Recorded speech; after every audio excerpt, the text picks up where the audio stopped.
कोरोनामुळे मंदिरं बंद असल्यानं गेल्या 8 महिन्यांपासून अंबाबाई मंदिरात शांतता होती।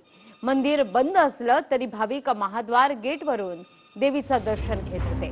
उद्यापासून मात्र या भाविकांना देवीच्या गाभाऱ्यात प्रवेश नसला तरी पितळी उंबरठ्यापर्यंत प्रवेश करता येणार आहे आणि त्यामुळे भाविकांमध्ये समाधान आहे। आढावा घेतला आमचे प्रतिनिधी भूषण पाटील यांनी। कोरोनामुळे गेल्या 7 ते 8 महिन्यापासून बंद असलेली राज्यातील मंदिरं त्याचबरोबर धार्मिक स्थळं उद्यापासून सुरू होणार आहेत आणि त्याचमुळे देवस्थान समित्या असतील यांच्याकडून मंदिरं सुरू करण्याची तयारी जी आहे ती सुरू करण्यात आलेली आहे। खरं तर मंदिरं जरी सुरू होणार असली तरी त्यासाठी काही नियम घालून देण्यात आलेले आहेत। करवीर निवासिनी अंबाबाईच्या मंदिराच्या संदर्भात देखील पश्चिम महाराष्ट्र देवस्थान समितीकडून काही निर्णय घेण्यात आलेले आहेत।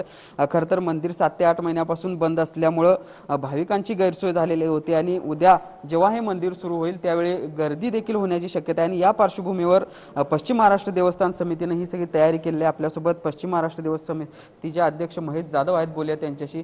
मला सांगा, 7 ते 8 महिन्यानंतर आता ही मंदिरं सुरू होत आहेत, कशी नेमकी तयारी करण्यात आलेली आहे आणि काय नेमके नियम भाविकांसाठी असणार आहेत? महाराष्ट्र सरकारने घेतलेला हा निर्णय अतिशय स्वागतार्ह आहे, आनंदाचा आहे।